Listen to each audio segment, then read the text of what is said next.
E aí, gente, vamos embora? Podcast de hoje, falar de Brasileirão, algumas notícias esportivas. Teve confusão nesse duelo entre Vasco e Atlético Paranaense, a gente dá risada. Pô, mas é uma loucura, né? A gente não tem uma semana a gente não tem uma semana, quando a gente fala do futebol, de, poxa, teve uma rodada tranquila, ou é erro de arbitragem, ou teve confusão. É complicado. É complicado. Os ânimos estão exaltados. Os ânimos estão exaltados. Fato é que o Vasco venceu, eram duas equipes. Eram não, ainda são. Neste momento, com este recorte da temporada, são duas equipes que brigam pelos mesmos objetivos. Uma vaga na Libertadores. Em virtude da pontuação, o que a gente projeta até o final da temporada, são duas equipes que vão buscar o mesmo objetivo. Essa vaga, ou para pré-Libertadores, ou uma vaga direta para Libertadores. Tá difícil, a distância em pontuação ela é complicada, né? Mas tem que buscar, é vitória, vitória. O segundo turno é longo. Muitas equipes do topo estão disputando várias competições. Outras, várias não, né? Outras, uma ou duas competições. Então, acho que dá para sonhar. Dá para sonhar. Como disse o Verratti, é manter a força mental, é manter o equilíbrio. Como disse o técnico Rafael Paiva, é manter o foco. A gente vai passar pelas aspas dos dois personagens aqui, o técnico Rafael Paiva, o atacante Pablo Verratti. Só fazer um.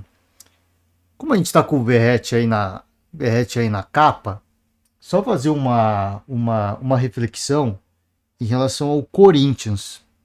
Em relação ao Corinthians, porque o atual técnico do Corinthians é o Ramon Dias, né? Que o ano passado foi o técnico do Vasco na campanha para salvar o Vasco do rebaixamento.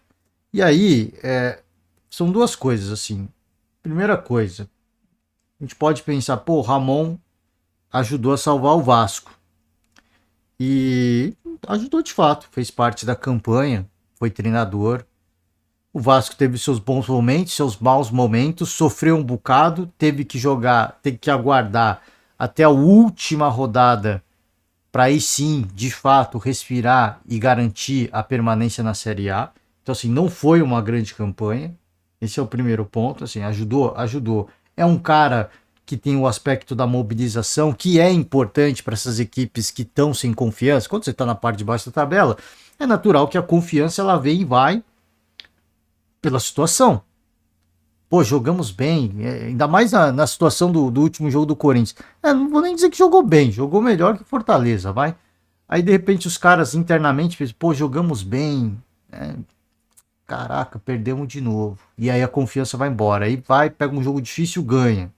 Aí a confiança sobe. Então esses momentos, um treinador como o Ramon, ele é importante. Ele é importante porque em virtude do calendário e assim, dessa questão de oscilação de confiança, é gente que sai, é gente que chega, é muita movimentação. Dá para treinar legal? Não dá para treinar legal. Então você precisa ter um cara motivador. Né? O Ramon é esse cara. Já viu vários discursos dele, não só procurando nas redes sociais do próprio Vasco, né? Só que o ponto 2 é a diferença de um centroavante. O Vasco no passado tinha este cidadão. Cara, este é um dos grandes achados do futebol brasileiro. Tá? Do futebol brasileiro. Ele não atuava no Brasil, eu digo futebol brasileiro porque hoje ele está no Vasco. Este é um dos grandes achados do futebol brasileiro. Cara, o que joga. Não, o que é centroavante, esse maluco aí, todo respeito da palavra, é brincadeira. É brincadeira. O Verratti é uma loucura. O ano passado a gente já observava. E às vezes a gente fala, pô, o Verratti é um coitado. O Verratti é um coitado. Ele corre, ele volta para marcar, ele corre para atacar, né? Um melhor estilo viking. Pô, vamos para lá, volta, ataca, fica na grande área, dou assistência, puxa para ponta lateral, precisa que seja lateral, volante, meio campo criador, não sou, mas vamos embora, tem que cabecear, tô lá na área, tem que fazer a casquinha, fazer o pivôzão, vamos lá, tô na área também, tem que encobrir o goleiro, atrapalhar a visão do... também faço. Cara, a gente olhar e fala, pô, o Verratti é um coitado. Ele tá se matando, ele tá se doando pela equipe e a equipe não tinha qualidade. A equipe se... E aí você ia lá, pô, golaço de cabeça, né? pô, brigava pela bola, chute, pô, desvia, não sei quantas pessoas a bola entra. Então, além de brigador, além de ter vestido de fato a camisa do Vasco, esse cara tem a cara do Vasco. Quando eu olho a Cruz de Malta, eu já vejo a cara do Veguete. Então, assim, encontraram um cara que tem a cara do clube, o cara tá afim de ser esse protagonista do clube e ele tem estrela. Desde o ano passado a gente já observava isso e já dizia isso. Pô, o cara tem estrela. E às vezes a gente até brincava, é pintou de brincadeira, gente, né? Fala, pô, o cara é um coitado, porque pô, o que ele faz dentro de campo para que o Vasco saia vencedor ou não perca é brincadeira. E o time não colaborava. Às vezes, pô, às vezes uma gafe do goleiro, às vezes uma gafe do zagueiro, às vezes uma gafe do companheiro de ataque que perdia um gol inacreditável. Então você vê, pô, o quanto que o cara se doava. Então, assim, a diferença. Então, assim, pô, de repente, para quem tá olhando o Corinthians, fala, pô, o Corinthians tem um treinador que salvou o Vasco, dá para salvar nós. A grande diferença é essa, a gente já falou dos pontos da importância de ter um treinador como o Ramon Dias para um clube que está na zona do rebaixamento, mas a grande diferença é que o Vasco do ano passado tinha esse cara aí, que, poxa, não economizava em gol e protagonismo. Hoje, no Corinthians, você olha o ataque do Corinthians, o Corinthians carece de qualidade, assim, você vai dizer que tudo bem, o Pedro Raul hoje ele é muito criticado, mas, pô, analisando friamente,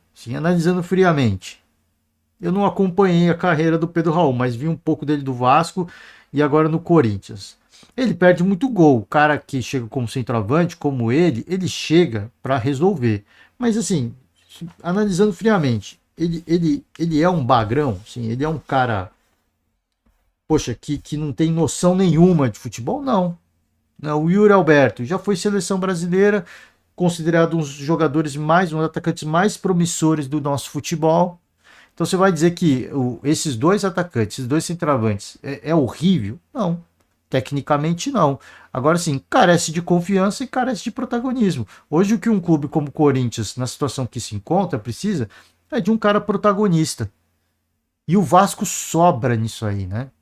O Vasco sobra. Então são situações que, apesar de semelhantes em pontuação e o nível de futebol praticado dentro de campo, elas são diferentes no cara que põe a bola para rede. Porque esse cara aí, Pablo Verratti, esse cara tem estrela. Esse mal vestiu a camisa do Vasco de uma forma, como eu falei, eu olho para a Cruz de Malta e já olho a cara dele. Pô, é o time do Verratti, né? A galera vai, é o time do Verratti.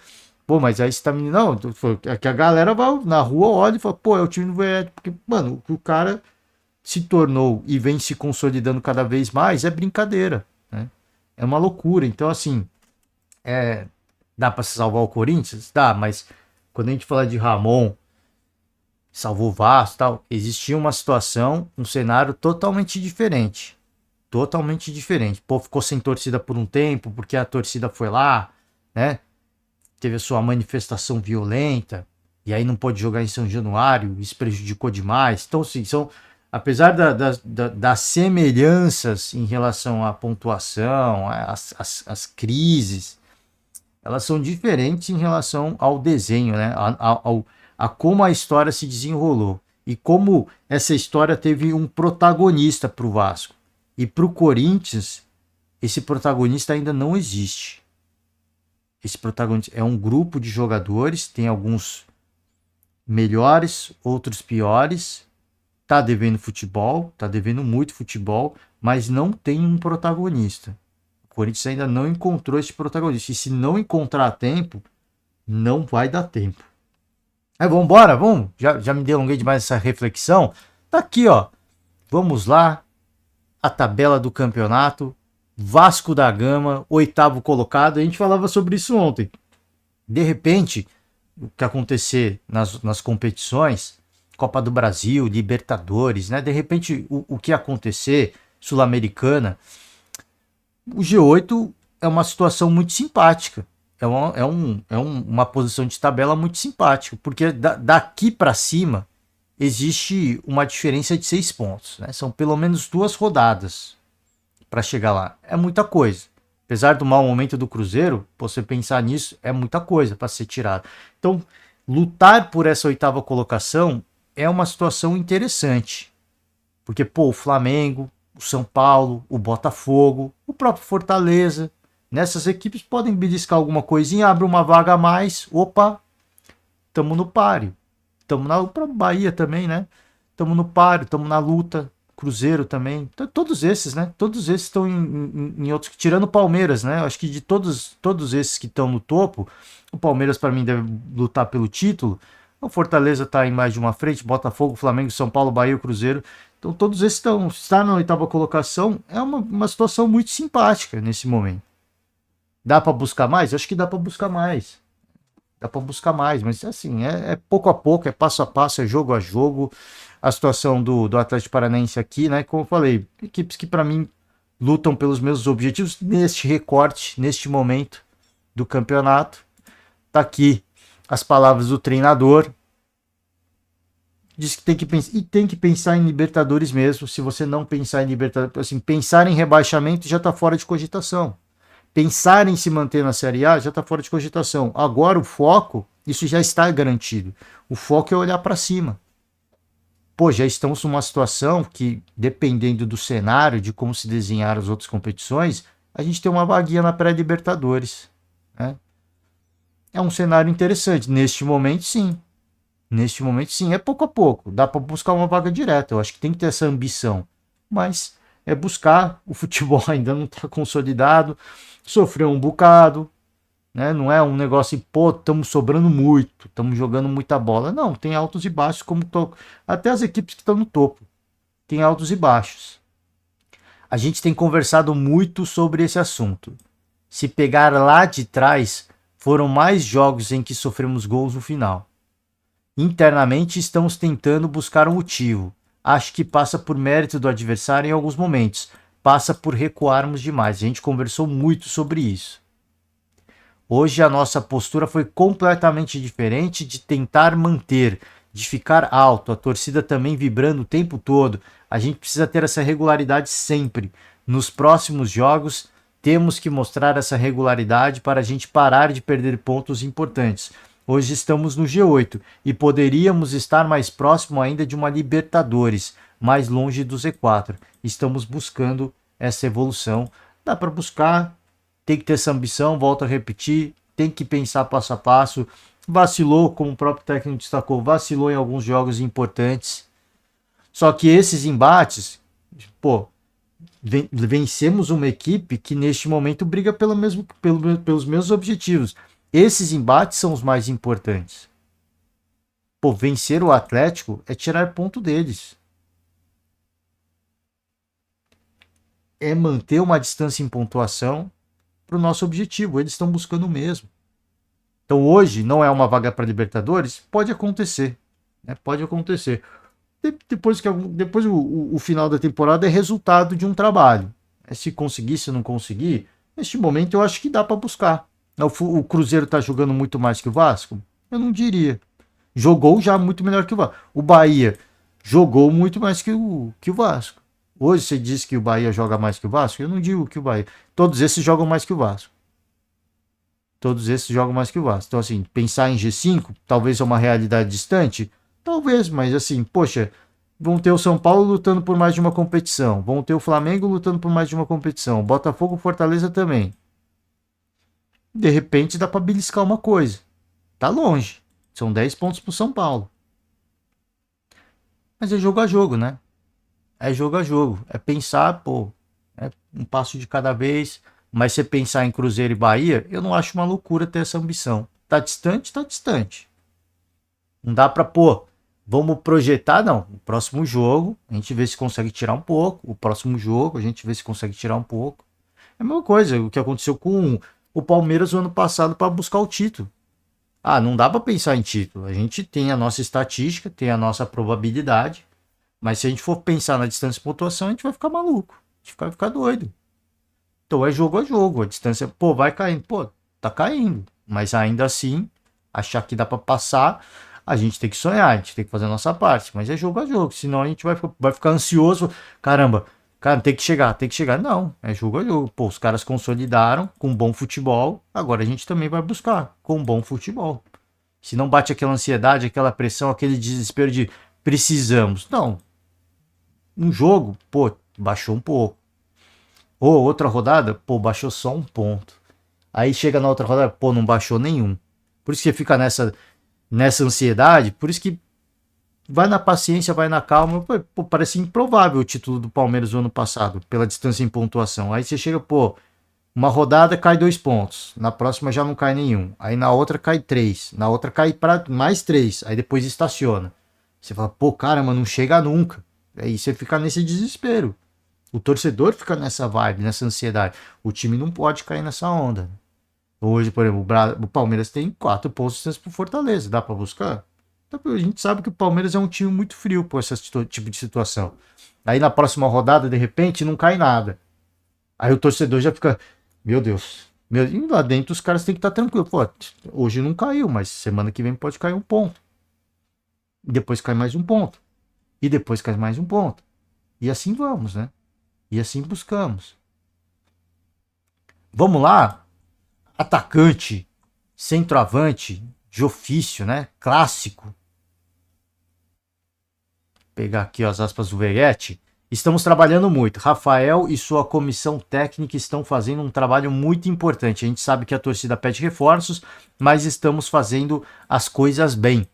Os mesmos jogadores que estão vivendo a parte de cima da tabela, brigando pela Copa do Brasil, são os mesmos do momento de crise.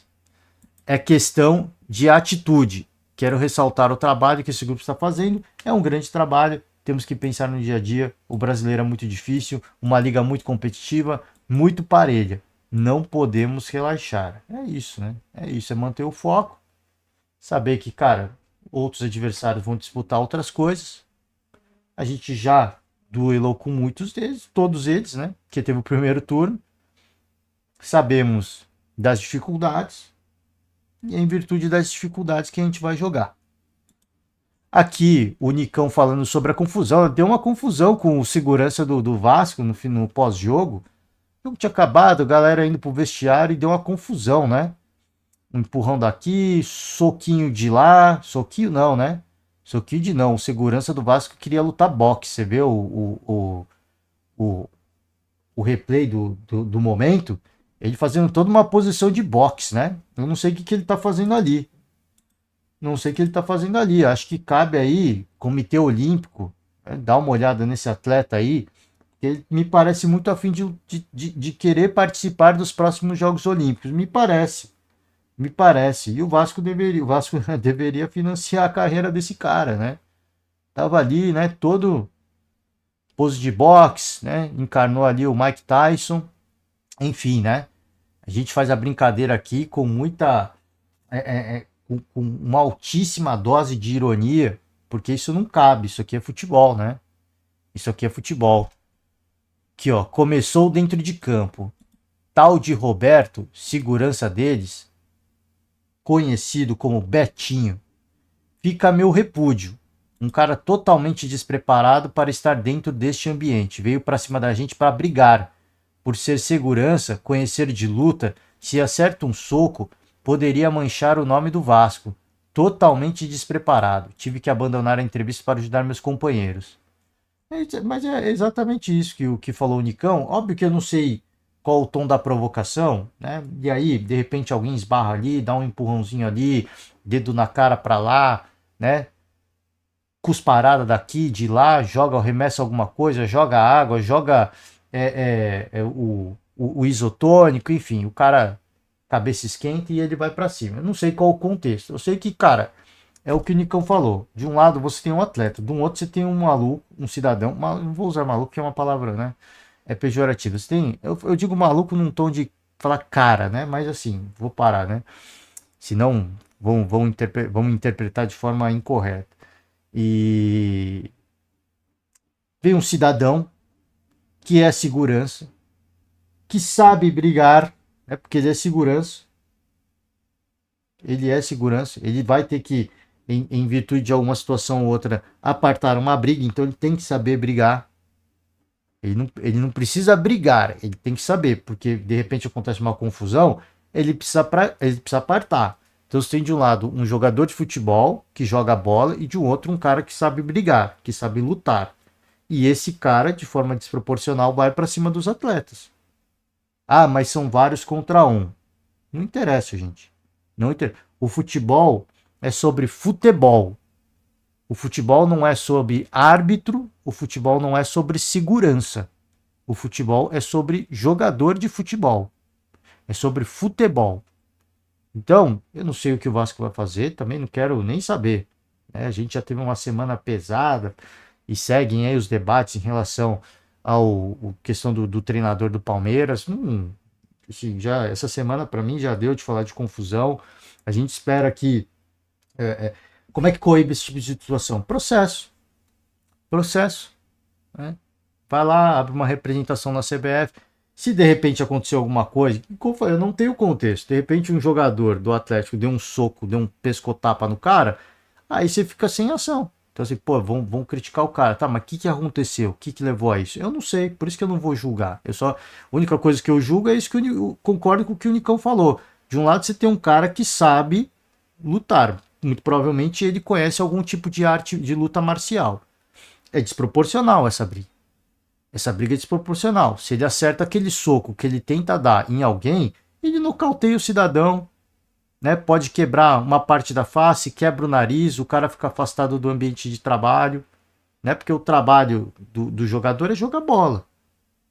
Então acerta um soco da forma como ele fez, naquela pose de luta de boxe, que ele demonstrou ter um certo conhecimento, e tem um bom reflexo, né? Porque o soco é veloz, né?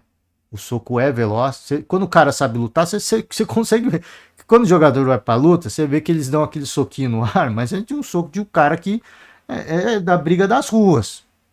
Quando você vê um cara que sabe o que tá fazendo, como esse segurança, o tal de Betinho, você vê que o cara tem o conhecimento da arte marcial. Ele pode não ser um lutador de boxe, mas você vê na forma como ele desfere o golpe que ele entende do assunto.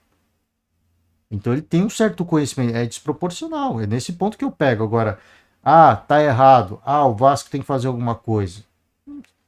Aí, cara, assim, não espere do Vasco fazer alguma coisa. Pegue as imagens e entre com o processo.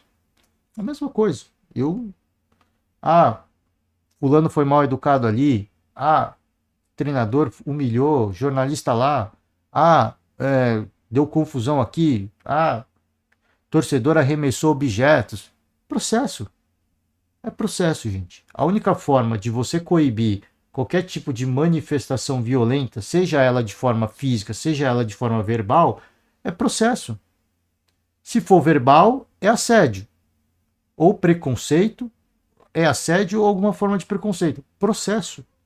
Se é no âmbito físico, lesão corporal. Processo.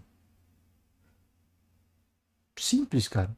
É simples. É isso que assim, eu vou entrar numa vibe hoje de que assim, poxa, quem foi lesionado tem que reclamar, merece apoio, a gente dá o nosso apoio e a gente dá um suporte na reclamação. Agora, a gente tem que começar a processar também. Pô, mas aí é muito, cara, assim, é uma carga muito pesada, né? A pessoa, além de tudo, além de ter sofrido a agressão, tem que correr atrás. Infelizmente, cara, para você coibir o agressor, essa é a única forma.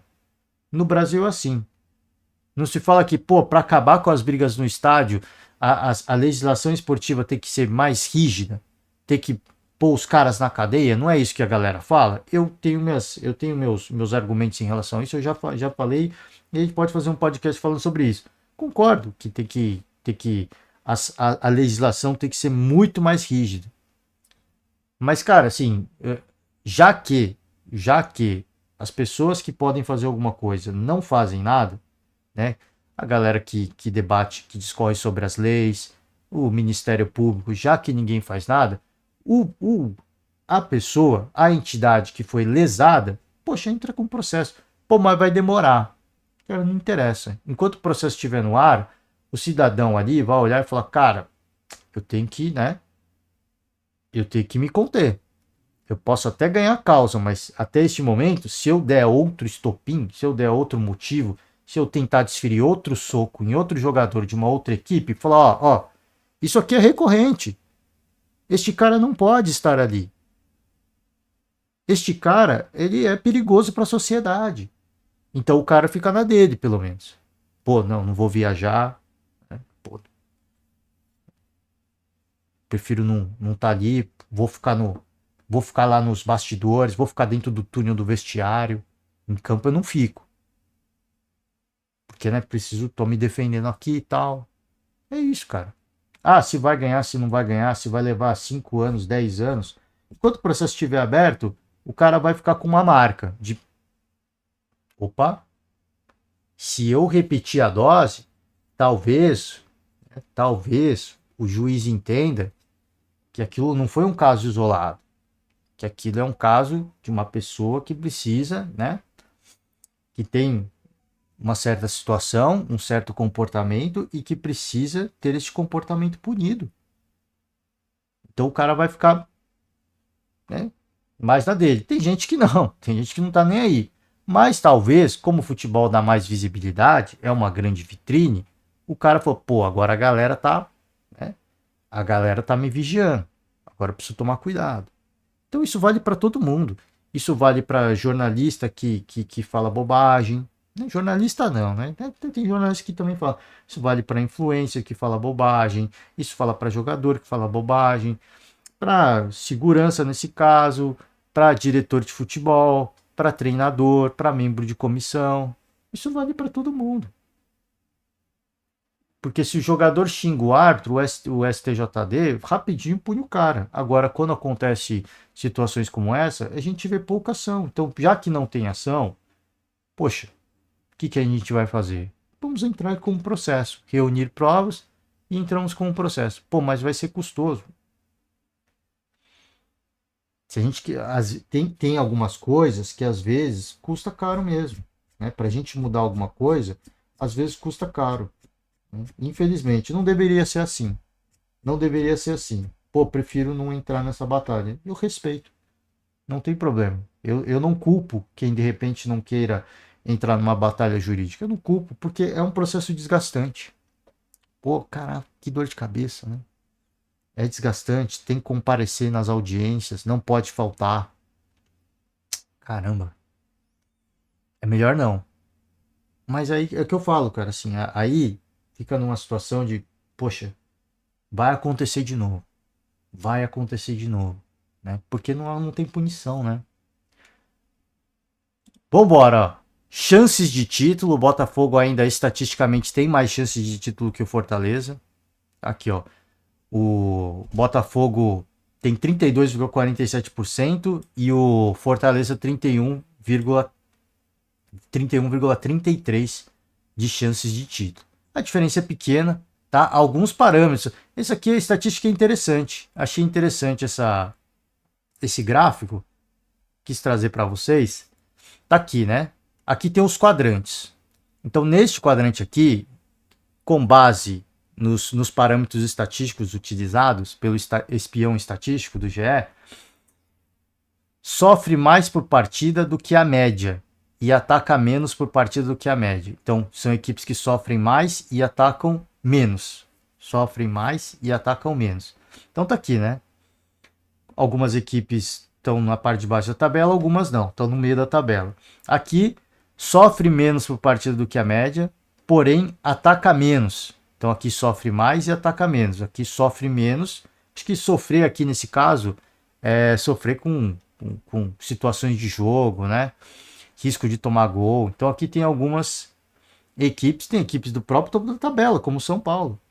Sofre menos, ataca menos, mas faz gol para ganhar. Isso quer dizer que o quê? Que o São Paulo tá ruim? Não, é um São Paulo equipe eficiente. Mas tem equipes como Vitória que isso é ruim. Por quê? O fato de atacar menos não se consolida em gol ou vitórias. Sofre mais por partida, porém ataca mais. Então é aquela equipe que sofre muito e ataca muito. O Fortaleza está aqui, ó. Fortaleza é essa equipe. Costuma sofrer situações de gol, como aconteceu no jogo contra o Corinthians, mas é uma equipe que ataca muito também. Então é uma equipe que, em virtude da sua postura ofensiva, deixam espaços e acaba tomando. Isso ano passado, eu acho que a gente falou uma ou duas, três vezes em relação ao Fortaleza do Vojvoda. Pô, será que não é hora do... Pô, tem jogos e jogos. Eu não preciso abrir mão do meu estilo, mas tem jogos e jogos. E tem jogos que é melhor você se retrancar. fecha a casinha, pô, não vamos atacar também. Não vamos atacar também, mas também não vamos tomar. Tem jogos e jogos, e o mata-mata exige. Eu lembro que eu falei algumas vezes sobre o Fortaleza ano passado. E aqui equipes que sofrem menos e atacam mais. Sofrem menos por partida e atacam mais. E aqui, equipes que estão no topo. Então, atacam mais.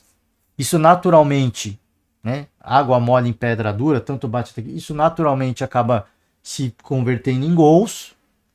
E por sofrer menos, acabam vencendo mais jogos. Então tá aqui, né?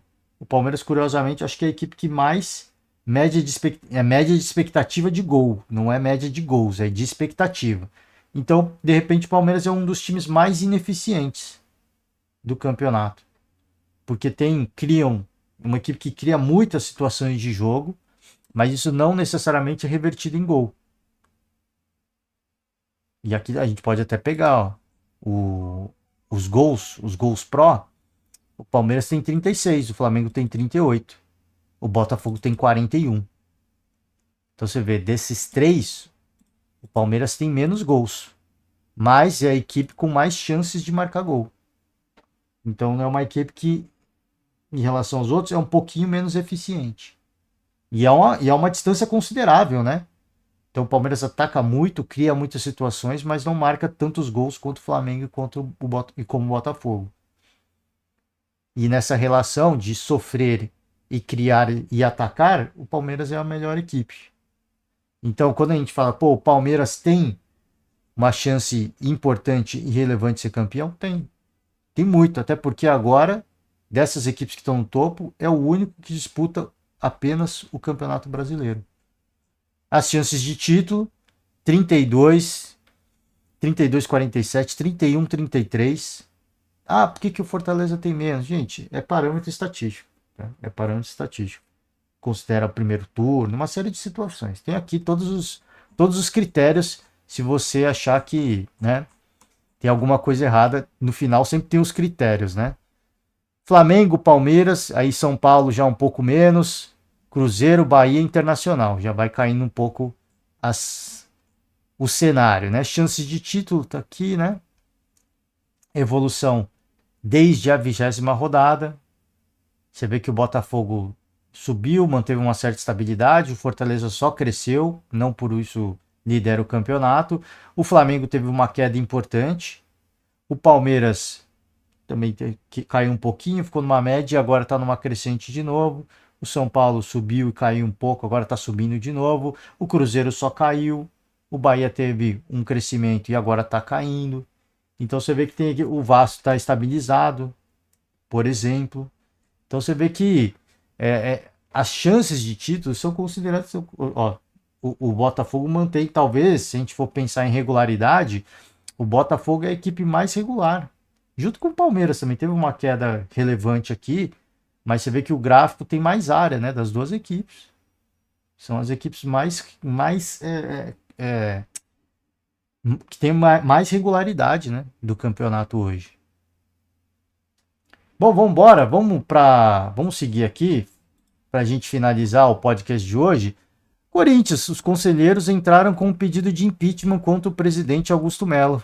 Grupo de 90 pessoas que se apresenta como apartidário, conta com lideranças de diferentes áreas políticas. Ex-presidente Mário Gobi atua como um dos porta-vozes e explicou o movimento. Então, assim, esse é o primeiro movimento, tá? Entraram apenas com o pedido de impeachment, isso não significa que o Augusto Melo vai sofrer o impeachment. Esse foi o primeiro passo.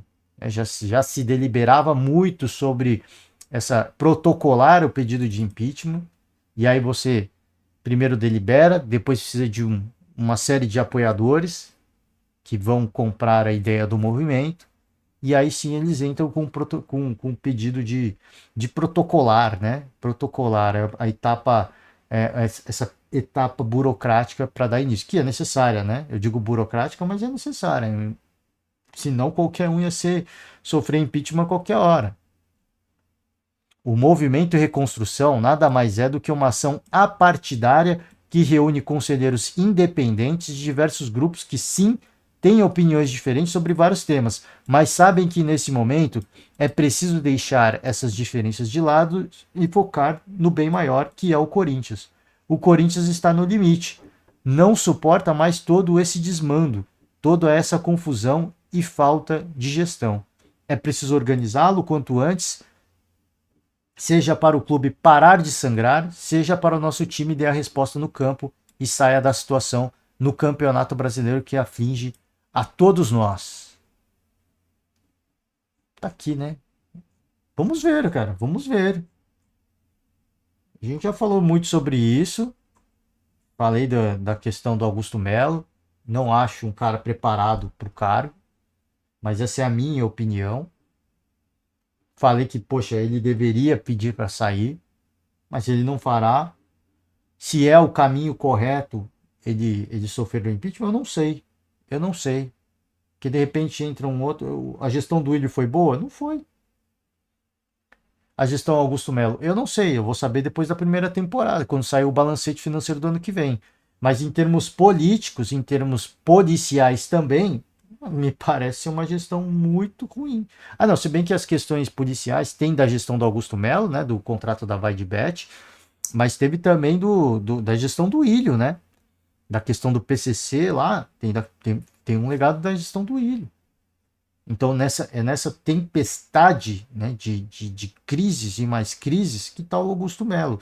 E não me parece ser um cara com a articulação política necessária para, de repente, silenciar um pouco as crises. As crises vão acontecer, porque ele tem oposição. Mas ele não me parece um cara articulado o suficiente e com apoiadores suficientes para conseguir, pelo menos, manter sob controle uma crise. É uma atrás da outra, né? E ele contribui para isso, com contratações muito questionáveis.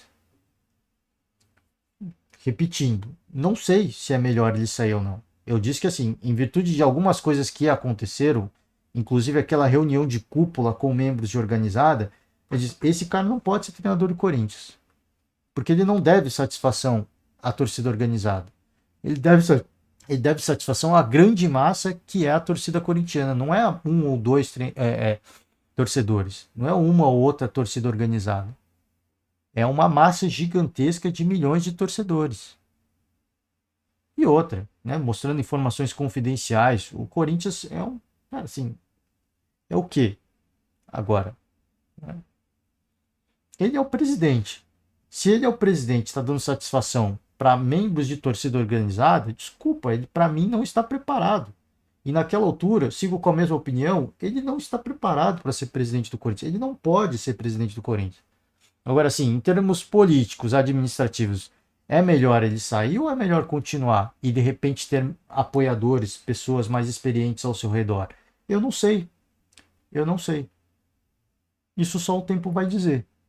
Mas por enquanto, o Corinthians está na zona do rebaixamento. E assim, você tem perspectiva de que alguma coisa vai melhorar? Não. O Corinthians tem 24 jogos. O Cuiabá tem 22. O Fluminense tem 23. O Criciúma, o Bragantino, o Grêmio tem 22.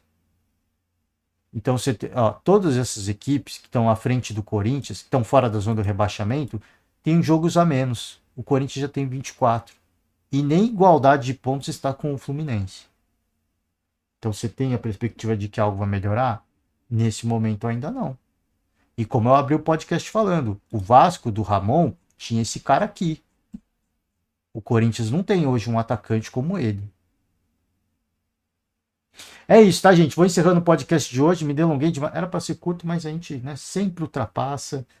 Faz parte. Você que nos acompanha até aqui, deixa aquela famosa moral. A gente vai ter essa semana rodada de Copa do Brasil. Então, à medida que os dias vão se passando, os jogos vão acontecendo, a gente vai falando e a gente vai deixando a nossa opinião, tá certo?